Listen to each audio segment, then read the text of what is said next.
News और मैं हूं आपके साथ भारती लुधियाई। रुक करते हैं खबर की ओर। यह बजट दिवालिया सरकार का बजट। प्रदेश में लोग गरीबी से आत्महत्या कर रहे हैं। प्रदेश में बच्चे भूख से मर रहे। रामायण जैसे वचन पत्र को दिखाकर वोट ले लिया, परंतु उसे लागू नहीं कर रही। यह गरीब विरोधी सरकार का बजट। मध्य प्रदेश सरकार के दो बजट हैं। एक बजट है जो सरकार को जनता को बताना है, जो 80,000 करोड़ रुपए के लगभग घाटे का आएगा। आप देखो कि ये 3C की सरकार, जिसने कर्ज, क्राइम और करप्शन से अपना गहरा नाता जोड़ा है, उसका एक बजट तो है व्यापम, नर्सिंग, परिवहन, माइनिंग, पटवारी, ट्रांसफर, आबकारी, मास्टर प्लान और मेट्रो। इसमें कैसे पैसे डालें और कैसे करप्शन करें, लूट के हिस्से में सबका हमारा हिस्सा बने, ये एक हिस्सा इस सरकार का 3C का एक हिस्सा है। दूसरी तरफ, जैसा मैंने पहले भी कहा कि 3,79,000 करोड़ रुपए के कर्जे में है हमारी सरकार। 45,000 करोड़ रुपया हर वर्ष आपको सिर्फ देनदारियां देनी होती थी, ब्याज और आपकी देनदारियां। 90,000 करोड़ रुपए अतिरिक्त चाहिए, इसलिए कि लाडली बहना के 1,200 रुपये देने हैं। 90,000 करोड़ रुपया, यानी बजट में इसका प्रोविज़न रखेंगे तो वो पैसा आएगा कहाँ से? वो या तो मोदी सरकार की रहमो करम से, या संपत्तियां बेच के, या कर्ज लेके। पर कर्ज रिजर्व बैंक ने मध्य प्रदेश सरकार को लेने का मना कर दिया है। हमारी साख इतनी घट गई है, तो हालात सर्वविदित है। मैं इतना ही कहना चाहता हूँ कि रोजगार और बजट का बहुत गहरा रिश्ता होता है। 37,000 पंजीयन थे पिछले साल 2023-24 में, जो 37 लाख पंजीयन में से 2 लाख लोगों को रोजगार मिले, सरकार का उत्तर है, वो भी प्राइवेट सेक्टर से, सरकारी एक भी नहीं मिला। इसका मतलब है कि विज्ञापन और इवेंट जो पिछले 5 साल से चल रहे थे, उसका क्या असर हुआ, ये सरकार ने उत्तर दिया है कि हम अकर्मण्य थे।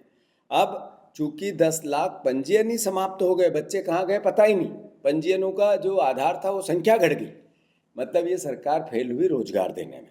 तो उस पर फोकस करने के लिए सरकार के बजट की गति क्या होनी चाहिए, ये मोहन सरकार कितना करेगी, ये बजट आने के बाद पता चलेगा।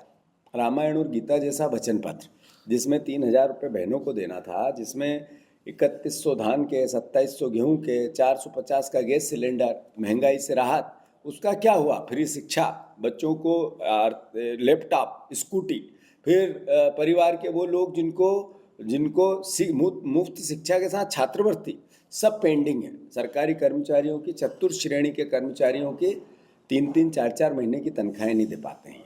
तो कुल मिलाकर इस बजट का जो मूल सार है वो 3C का है, और मैं सोचता हूँ कि लगभग 80,000 करोड़ रुपए का घाटे का बजट लाएंगे। 90,000 करोड़ रुपए इनको एक्स्ट्रा चाहिए, जो केवल लाडली बहना को आपको रखना है, और करप्शन इनको कितना कहाँ से करना है उसका अलग बजट बनेगा, जो मैं बता चुका हूँ।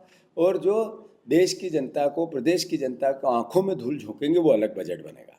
तो ये कर्ज, क्राइम और करप्शन की सरकार है, ये लूट की छूट की सरकार है, ये घाटे के बजट लाने वाली सरकार है। ये सरकार सिर्फ और सिर्फ हर साल उसी बजट को फिर से बताकर घाटे का बजट पेश करने वाली सरकार है। सर, जैसे कि आप बोल रहे हैं कि डेट टू जीडीपी रेशियो बढ़ रहा है, इस पर वित्त मंत्री ने कहा कि पुरानी कोई भी योजना बंद नहीं होगी और नया टैक्स कोई भी आज नहीं लगाया जाएगा, इसके बारे में आपकी क्या प्रतिक्रिया? मैंने जैसा कहा कि नया टैक्स नहीं लगाएंगे और पुरानी योजना चलती रहेगी, तो क्या कारण है कि बच्चों को लैपटॉप नहीं मिले?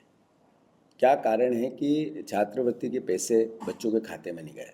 क्या कारण है कि जो किसान परिवार के लोग हैं, जिनको 3100 के धान के दाम मिलना था, वो नहीं मिला?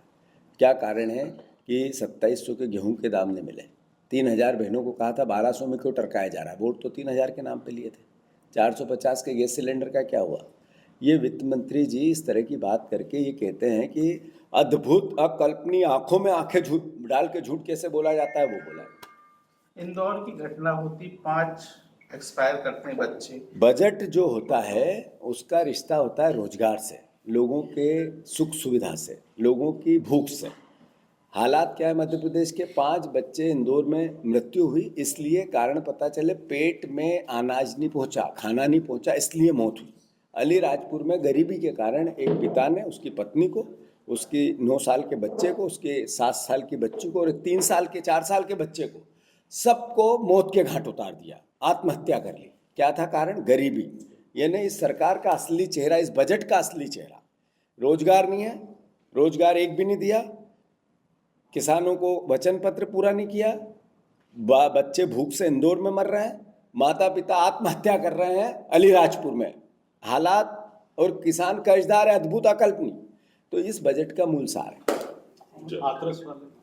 हाथरस में जो घटना घटी बड़ी पूरे देश को उद्वेलित करने वाली घटना है।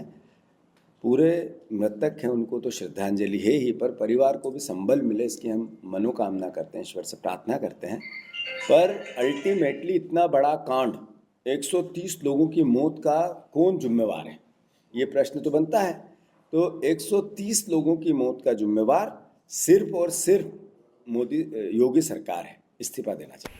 फिलहाल के लिए इस खबर में इतना ही। देश विदेश की तमाम खबरों को जानने के लिए देखते रहिए कैपिटल एक्सप्रेस न्यूज। नमस्कार।